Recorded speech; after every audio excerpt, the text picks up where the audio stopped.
Mi hermana gemela intentó robarme el vestido, al prometido y hasta mi identidad, el día más importante de mi vida.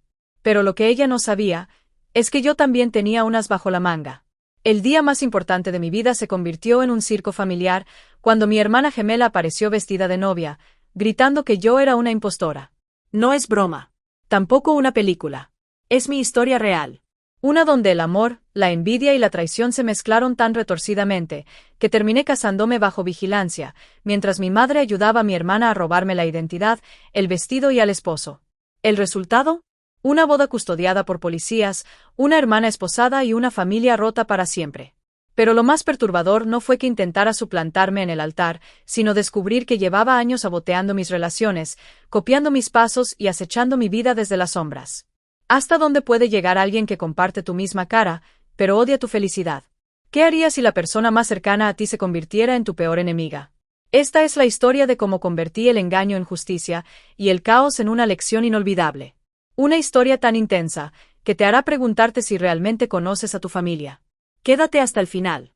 Porque lo que sucedió es más escandaloso de lo que imaginas. Si alguna vez te han hecho a un lado, te han fallado o te han subestimado, este canal es para ti. Suscríbete y acompáñanos en historias donde cada caída se convierte en una gran lección. Mi nombre es Rocío. Tengo 24 años y toda una historia de traición que me duele hasta los huesos. Y sí, quizás muchos piensen que exageré. Incluso mis propios padres lo creyeron por un tiempo. Pero lo que ocurrió no fue un simple malentendido de hermanas. Fue una invasión calculada a mi intimidad, a mis planes, a mi felicidad y a mi paz mental. Ángela y yo somos gemelas idénticas. Pero eso es lo único que compartimos, el rostro. Porque en lo demás, somos como el agua y el aceite. Desde pequeñas nos diferenciaron con ropa distinta, actividades opuestas y hasta con dormitorios decorados en estilos completamente contrarios. Mis padres intentaron por todos los medios que cada una tuviera su identidad. Pero Ángela siempre quiso apropiarse de la mía. Recuerdo que en la escuela secundaria todo lo que yo hacía, ella lo repetía. Si yo me inscribía en el club de teatro, al día siguiente ya estaba preguntando por los horarios. Si tenía una cita con alguien, Ángela mágicamente encontraba la forma de coincidir en el mismo restaurante, con una sonrisa algo más maquillada y una risa más fuerte. Si me gustaba la historia, ella también descubría que adoraba los libros, aunque nunca leímos juntas una sola página. Cuando llegó el momento de elegir universidad, lo supe. Ella aplicaría a la misma carrera, a la misma facultad, aunque jamás en su vida mostró interés por mi campo. Y acerté. Ángela fue admitida justo donde yo entré, y no solo eso, consiguió incluso un dormitorio a pocas puertas del mío. Ahí fue donde conocí a Samuel, el amor de mi vida. Un hombre tranquilo, amable, de mirada noble. Nos hicimos amigos primero. Después, comenzamos a salir. Fue una relación sana, sin juegos, sin fantasmas, hasta que ella empezó a notarlo. Ángela no podía soportar que alguien más llamara mi atención. Desde el primer momento lo criticó todo de él, que si era muy serio, que no era su tipo, que no sabía vestir bien. Se burlaba de nuestras fotos, decía que parecía un profesor retirado. Pero no era crítica, era envidia. Poco después, empecé a notar gestos incómodos. Cuando Samuel venía a visitarme al apartamento que compartíamos mi hermana y yo, ella encontraba formas de interrumpir nuestras charlas. A veces, se paseaba en ropa interior por la cocina justo cuando él llegaba. Otras, se reía exageradamente de cosas que él decía, cosas que ni siquiera eran graciosas. Un día, la vi coquetearle abiertamente. Le tocó el brazo mientras hablaban y le dijo, ¿cómo es que una chica como Rocío te atrapó primero? Fue suficiente. Me levanté tan furiosa que casi le arranco la sonrisa con la mano. Samuel me detuvo con firmeza, pero también con miedo. Él ya empezaba a notar que algo no estaba bien con Ángela. Después de graduarnos, Samuel y yo nos mudamos a otro estado. Ángela se quedó en nuestra ciudad natal. Por primera vez en mi vida, tenía espacio para respirar. Sin su sombra. Sin sus imitaciones. Sin su locura disfrazada de cariño fraternal. 6 meses después, Samuel me propuso matrimonio. Fue un momento hermoso, íntimo, en la costa, bajo un cielo lleno de estrellas. Llamé a mis padres para contarles la gran noticia, y cometí el error de pensar que sería una celebración familiar. Ellos, por supuesto, también le dijeron a Ángela. Esa misma noche comenzó a mandarme mensajes de texto. Me decía que me lo pensara bien, que no lo hiciera, que aún estaba a tiempo de evitar una tragedia. Cuando le pedí que respetara mi decisión, no lo entendió. Así que la bloqueé. Y creí que eso sería todo. 3 meses antes de la boda, se presentó en mi puerta. No me había avisado. No había sido invitada. Me dijo que venía a ayudarme con los planes. Le respondí que no tenía habitación para ella. Me dijo que dormiría en el sofá. Le cerré la puerta. El sábado siguiente, volvió. Esta vez con excusas más elaboradas. Dijo que estaba hospedada cerca, que había conseguido un lugar y que venía a hablar solo un ratito. No le abrí la puerta. Le dije que no había nadie. Claro que sí estás, respondió. Te escucho respirar, Rocío. No entendía indirectas. Tuve que ser directa. Le dije que si insistía en molestarme, llamaría a la policía. Entonces jugó su última carta. Me dijo que había investigado a Samuel y que tenía pruebas de que me engañaba. Me mostró unas fotos en su celular. Samuel estaba almorzando con una mujer de aspecto elegante. Verónica, dijo. La amante. Reconocí enseguida a la mujer. Era compañera de trabajo de Samuel, casada, con 2 hijos. Él me había hablado de ella 1000 veces. Las fotos eran reales, sí, pero manipuladas. Ángela había hecho zoom, las había recortado para que parecieran íntimas. Todo era una puesta en escena, y una muy torpe. Me dijo que quería salvarme. Que estaba actuando como hermana preocupada. Pero entonces lo entendí todo. No quería salvarme, quería reemplazarme. Y fue ahí, frente a esa puerta, con su teléfono en mano, que decidí actuar. Tomé el celular. Lo observé unos segundos. Después la miré con calma, y marqué a la policía. Ella se fue, maldiciendo. Pero eso solo fue el comienzo. Porque lo que vendría después, fue digno de una telenovela. Después de aquella noche, pensé que todo se calmaría. Pero subestimé por completo a Ángela. Su obsesión no era momentánea. Era una enfermedad silenciosa que había estado creciendo durante años, y que ahora, con la boda acercándose, se desbordaba. La mañana siguiente a su visita, recibí llamadas de mis padres. Ángela ya los había contactado para contar su versión.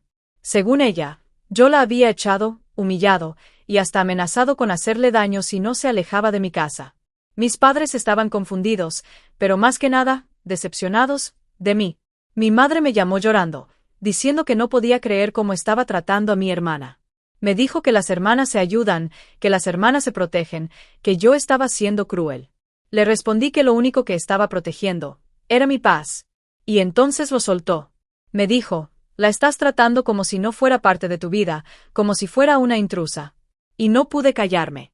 Le respondí, y no lo es, no ha actuado como una intrusa desde que tengo memoria. Mi madre se quedó en silencio. Luego colgó. Desde entonces, entendí que ella no estaba de mi lado. Samuel intentó tranquilizarme. Me dijo que me apoyaría pasara lo que pasara. Y lo cumplió. Pero las cosas no se detuvieron ahí. 2 semanas después, recibí una visita sorpresa. Mi madre se apareció en mi casa, con Ángela. Traían una bolsa con regalos, como si todo pudiera arreglarse con una caja de chocolates y una vela aromática. Apenas abrí la puerta, mi estómago se revolvió. No podía creerlo. Mi madre me dijo que solo querían hablar. Que Ángela tenía algo que decirme. Acepté, a regañadientes. Les dije que tenían 15 minutos. Ni uno más. Y que si al minuto 15 con un segundo seguían allí, llamaría a la policía. Ángela comenzó a llorar. Dijo que había estado muy mal. Que se sentía sola. Que temía perderme. Que todo lo que había hecho era porque no quería que alguien me alejara de ella. Estaba a punto de decir algo, cuando se le ocurrió soltar lo peor. Por eso quiero ayudarte a planear tu boda. Juntas, como antes. ¿Antes? ¿Qué antes? Nunca planificamos nada juntas. Ni siquiera un cumpleaños. Su disculpa no era sincera. Era una estrategia. Y no caería en ella. Mi madre me pidió que hiciera esto por la familia. Le pregunté si había visto las fotos que Ángela tomó. Me dijo que sí, y que aunque Ángela no debió seguir a Samuel, las imágenes eran sospechosas. Entonces supe que no entendía nada. Tomé el teléfono. Llamé a Samuel. Lo puse en altavoz. Le pedí que les hablara de Verónica, la mujer con la que supuestamente me engañaba. Samuel, sin titubear, explicó que Verónica era su compañera de trabajo. Que estaba casada. Que lo estaba ayudando a planear una sorpresa para mí. Todo con la claridad de quien no tiene nada que ocultar. Pero entonces Samuel dijo algo más. Preguntó si todo esto tenía que ver con el detective privado que había aparecido en su oficina esa semana. Verónica le había contado que alguien había interrogado sobre su relación con Samuel. Mi sangre se heló. Miré a Ángela. Su rostro se desfiguró. Volvió a llorar, esta vez sin palabras. Mi madre la miraba con horror. Le pregunté si era cierto. Ángela lo admitió. Había contratado a un investigador privado para espiar a Samuel. Había pagado dinero para investigar su vida, su trabajo, sus relaciones. También confesó que había llamado a la exnovia de Samuel en la universidad para preguntarle cosas sobre él. Mi madre intentó justificarla. Dijo que era precavida, que solo se preocupaba por mí, que quería asegurarse de que Samuel no fuera una amenaza. La miré con el alma partida. Le dije que no me importaba cuánto dinero hubiera tirado a Ángela. Su obsesión no era amor. Era control. Era invasión. Era locura. Después de que se marcharon, Samuel volvió del trabajo temprano. Me encontró sentada, mirando el vacío. Nos abrazamos. Lloré en sus brazos. Él me prometió que todo iría bien, que esto no arruinaría lo que estábamos construyendo. Al día siguiente, mi padre me llamó. Quería escuchar mi versión. Le conté todo, desde las fotos hasta el detective privado. Se quedó en silencio. Finalmente, dijo que no sabía nada de eso, que mi madre y Ángela le habían dicho que yo exageraba. Se disculpó por no haberme creído, por no haberme defendido. Me dijo que hablaría con mi madre, pero que probablemente no cambiaría nada. El daño ya estaba hecho. Pasaron los días. Intentamos concentrarnos en la boda. La planeamos con más cuidado. Contratamos seguridad. No queríamos sorpresas. Pero aún así, llegaron. El día de la boda, mi hermana intentó infiltrarse, vestida de blanco, diciendo que era la novia, gritando a los guardias que solo había salido a fumar. Fue tan absurdo, que parecía un mal sketch. Desde la ventana, la vi discutir con los guardias. Vi cómo mi madre bajaba del coche, se acercaba a ella, y empezaban a gritarse. Un escándalo, justo frente a todos los invitados que llegaban temprano. Yo, desde arriba, no sabía si llorar o reír. Solo quería que el día terminara. Le grité a mi madre desde el balcón que si no se marchaban, empezaría a lanzar cosas. Era broma, a medias. Finalmente se fueron. Y la ceremonia pudo comenzar. Fue hermosa. Samuel me miró como si nada más existiera. Como si no hubiéramos vivido un infierno los últimos meses. Y por unas horas, lo olvidé todo. Hasta que llegó la recepción. Y con ella, el siguiente acto de la locura. Ángela, desde la calle, empezó a detener a los invitados que salían a fumar. A uno de mis primos, le mostró capturas de pantalla falsificadas. Mensajes de supuestas amantes de Samuel. Textos que claramente eran inventados. Mi primo vino a decírmelo. Fue entonces que Samuel y yo decidimos hacer lo correcto. Llamar a la policía. Esto ya no era un drama familiar. Era acoso. Y un delito. Los oficiales llegaron. Tomaron nuestra declaración. Nos dijeron que falsificar mensajes podía ser considerado fraude. Y que presentarse a la boda vestida de novia era suplantación de identidad. 2 horas después, mi teléfono no paraba de sonar. Ángela había sido arrestada. Mi hermana fue arrestada el día de mi boda. ¿Quién lo habría imaginado? Que ese momento que tantas veces soñé, con flores blancas, música suave y miradas cómplices, terminaría con un patrullero en la puerta y un vestido de novia manchado de desesperación. Ángela fue acusada de acoso y de crear pruebas falsas.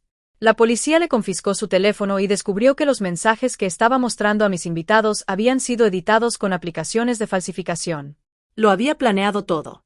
Suplantación de identidad, sabotaje y manipulación. Y aún así, mi madre seguía convencida de que su hijita solo estaba herida. Esa misma noche, mi padre fue a la estación de policía. Mi madre estaba ahí, intentando pagar la fianza. Cuando liberaron a Ángela, su aspecto era un retrato de su derrumbe emocional. El maquillaje corrido, los ojos hinchados, el vestido arrugado como su versión de la realidad. Y aún así, no se rindió. Le dijo a mi padre que todo era una prueba de que Samuel era un hombre controlador, que estaba logrando separarme de mi familia. ¿No ves lo que está haciendo?, le dijo, ha hecho que me arresten, que todos me odien, es parte de su plan para tenerla solo para él. Mi padre me llamó al día siguiente. Estaba agotado, emocionalmente destrozado. Me pidió disculpas. Me dijo que nunca pensó que la situación llegaría tan lejos. Y lo más impactante, me confesó que estaba considerando divorciarse de mi madre. Dijo que durante años había intentado mantener la paz, pero que esa paz había sido construida sobre silencios, omisiones y favoritismos. Y que esta vez, la línea había sido cruzada. Que no podía seguir al lado de una mujer que defendía lo indefendible. Yo no sabía qué decir. Por un momento sentí compasión por mi madre. Luego recordé todas las veces en que justificó a Ángela. Todas las llamadas que ignoró. Todas las veces que dijo tú eres más fuerte, tú debes ceder. Y comprendí que mi padre tenía razón. Era hora de romper los pactos de silencio. Una semana después, recibí un mensaje de voz de mi madre. Me dijo que esperaba que estuviera feliz, porque con mis acciones había destruido a su verdadera hija, y a su matrimonio. Su voz sonaba más llena de resentimiento que de dolor. Como si yo hubiera sido la que hizo todo mal. Como si yo no fuera su hija también. Decidí no responder. No más explicaciones. No más justificaciones. Bloqueé su número. Ya había perdonado demasiado. Ahora me tocaba cuidarme. Pero lo peor aún no terminaba. Unos días más tarde, el abogado de Ángela nos contactó. Quería saber si estábamos dispuestos a retirar los cargos si ella aceptaba mantenerse alejada por completo. Nuestra respuesta fue clara, no. No esta vez. Ángela ya había cruzado demasiados límites. No se trataba solo de una pelea de hermanas. Se trataba de acoso, suplantación, invasión de privacidad y manipulación de pruebas. Si no enfrentaba las consecuencias, nunca se detendría. El juicio se llevó a cabo en silencio. Ángela fue sentenciada a 6 meses de libertad condicional, terapia obligatoria y una compensación económica por los gastos de seguridad de la boda. También se le prohibió tener contacto conmigo o con Samuel durante los próximos 2 años. Pensé que eso sería suficiente. Pero no imaginaba cuán profundo era el daño. Unas semanas después, recibí una llamada de Mónica, una antigua amiga de Ángela de la universidad. No hablábamos desde hacía años, pero ella se había enterado del arresto por conocidos en común. Me dijo que necesitaba contarme algo que llevaba tiempo guardando. Me reveló que Ángela llevaba años obsesionada conmigo. Revisaba mis redes sociales a diario, imitaba mi forma de vestir, de hablar, incluso de escribir. Cuando yo publicaba una foto en un bar, al día siguiente iba con Mónica al mismo lugar. Compraba ropa parecida a la mía. Copiaba mis frases, mis gestos, mis gustos. Pero eso no era lo peor. Mónica me mostró capturas de pantalla antiguas. Mensajes de Ángela a chicos con los que yo salía, diciéndoles que yo los engañaba, que hablaba mal de ellos, que no los valoraba. De pronto recordé todas esas relaciones que habían terminado sin explicación. Ahora sabía por qué. Era como si Ángela siempre hubiera estado detrás de mí, en la sombra, arruinando cualquier cosa que pudiera darme felicidad. En silencio. En secreto. Con una sonrisa falsa, siempre lista para decir, yo solo quiero lo mejor para ti. Con toda esa información, escribí una carta al oficial de libertad condicional de Ángela. Quería que supiera que su comportamiento no era nuevo, ni aislado. Era un patrón. Una historia repetida. Un peligro que llevaba años gestándose. El oficial me agradeció. Me dijo que lo incorporaría a su expediente, que sería útil para su terapia y para evaluar si debía haber medidas más duras. Yo, por mi parte, solo sentí alivio. Hasta que mi madre se enteró de la carta. Me llamó, furiosa. Me gritó que no tenía corazón. Que Ángela ya estaba pagando por sus errores. Que yo solo quería arruinarle la vida. Que era una vengativa. Una hija sin alma. Le respondí lo único que aún me salía desde lo más profundo del pecho. Si hubieras abierto los ojos antes, esto no habría llegado tan lejos. Y colgué. La bloqueé en todos lados. Desde entonces, no hemos vuelto a hablar. Mi padre me llamó más tarde. Me dijo que había recibido otra llamada de mi madre, desquiciada. Le contó sobre la carta, sobre lo que yo había hecho. Pero esta vez, él no se alteró. Me dijo, hiciste bien. Es hora de que cada quien pague por lo que hace. Y no podría estar más de acuerdo. La última gota cayó el mes pasado. El oficial de libertad condicional me llamó. Ángela había violado su libertad condicional. Había llamado al jefe de Samuel, haciéndose pasar por una clienta, para preguntar por su horario laboral, su situación familiar y su dirección. Otra vez, intentando infiltrarse. Otra vez, acechando mi vida. Su abogado nos pidió que testificáramos en su favor, diciendo que fue un malentendido. Nos negamos. No se trataba ya de castigo. Se trataba de límites. De respeto. De seguridad. Ángela enfrentaba ahora la posibilidad de ir a prisión. Y aún así, mi madre insistía en que solo necesitaba ayuda. Que yo debía tener compasión. Que era su hermana. Que estaba enferma. Que la familia era lo primero. Pero, ¿qué pasa cuando la familia es la fuente de tu sufrimiento? ¿Qué haces cuando quien más se parece a ti, es quien más daño te ha hecho? Yo ya lo había decidido. Y si ella no lo entendía, no era mi problema. Ángela no fue a prisión. Pero el juez amplió su libertad condicional 2 años más. Además, nos concedieron una orden de restricción por 5 años. Ya no podía acercarse a mí, a Samuel, ni a nuestras familias políticas. Ni mensajes, ni llamadas, ni excusas. Y aún así, su presencia seguía rondando como una sombra detrás de la puerta. Una semana después del juicio, mi madre apareció en la casa de mi padre. Gritaba desde la calle que todo esto era una vergüenza, que estábamos destruyendo a su hija, y que lo hacíamos para complacer a la otra, refiriéndose a mí como si fuera una intrusa en mi propia familia. Mi padre abrió la puerta. La escuchó con calma. Luego, sin una palabra, se la cerró en la cara. Subió el volumen del televisor y volvió a ver su partido de fútbol. Me llamó más tarde para contarme lo ocurrido. Me dijo que había tomado una decisión: no dejaría entrar a nadie más que quisiera arruinar su tranquilidad. Por primera vez en mucho tiempo, sentí que tenía un verdadero aliado. Mi madre no volvió a contactarme. Y yo tampoco la busqué. Me dolía aceptarlo, pero la mujer que me había criado no era capaz de reconocerme. Me había perdido a mí para proteger a alguien que había demostrado una y otra vez que no conocía los límites. Con el tiempo, la vida empezó a tomar otro ritmo. Samuel y yo logramos encontrar paz en nuestra rutina. Empezamos a planear nuestro primer viaje largo como esposos. Pensamos en cambiar de ciudad, quizás hasta de país. Queríamos comenzar desde cero, lejos del eco de los escándalos, de las sombras familiares, de las puertas cerradas con llanto y rabia del otro lado. Una tarde, mientras tomábamos café en el balcón, él me preguntó si creía que Ángela alguna vez cambiaría. Me quedé en silencio. No sabía qué responder. Y entonces recordé algo. Durante años, cada vez que algo salía mal en mi vida, siempre encontraba una explicación externa. La envidia de alguien, el error de otra persona, la mala suerte. Pero con Ángela era distinto. Con ella, era un espejo deformado. Una versión oscura de mí que se coló sin pedir permiso. Ella no solo quiso parecerse a mí. Quiso ser yo. Usar mi ropa, mi voz, mis recuerdos, mis vínculos. Robarme la mirada de los demás. Y cuando no pudo lograrlo, quiso destruir todo lo que me hacía feliz. Eso no es amor de hermana. Eso es una invasión emocional. Una forma enfermiza de dependencia. Un grito de auxilio disfrazado de cercanía. Le respondí a Samuel que no lo sabía, que esperaba que sí. Que por su bien, por el bien de cualquier persona que alguna vez se acerque a ella, algún día pueda mirar hacia adentro y entender cuánto daño causó. Pero también le dije que yo ya no era su terapeuta. Que mi responsabilidad era conmigo misma. Con mi paz, con mi historia, con la familia que ahora construíamos juntos. Y él simplemente me abrazó. Con ese abrazo que no juzga, que no exige. Con ese silencio cálido que me hizo sentir en casa. Pasaron algunos meses más sin novedades. Hasta que, un día, sonó mi celular. Era un número desconocido. Dudé en contestar. Lo hice. Era el oficial de libertad condicional de Ángela.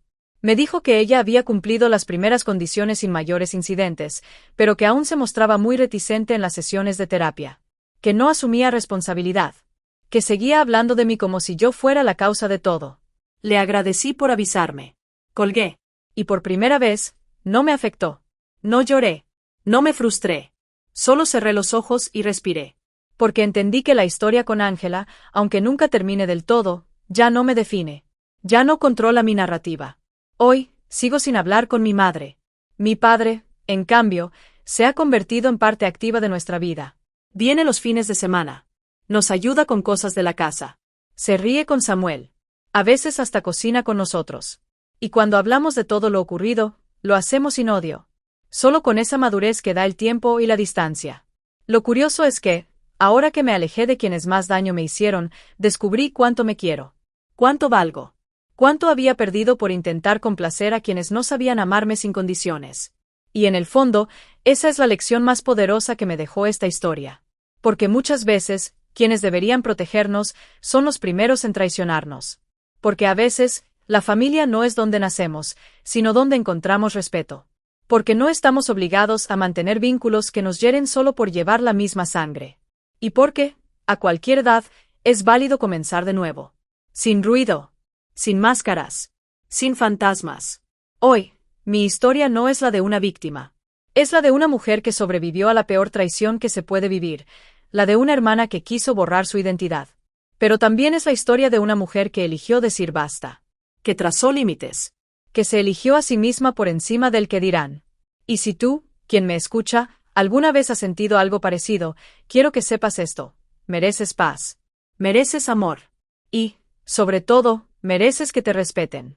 Así como eres. Gracias por acompañarme hasta el final de este video. Si te ha gustado, y encuentras en él ideas valiosas, te animo a suscribirte, regalarnos tu me gusta y activar la campanita de notificaciones para que no te pierdas de próximos videos. Recuerda compartirlo con amigos y familiares para que ellos también se beneficien de estas historias. Nos vemos en futuros videos.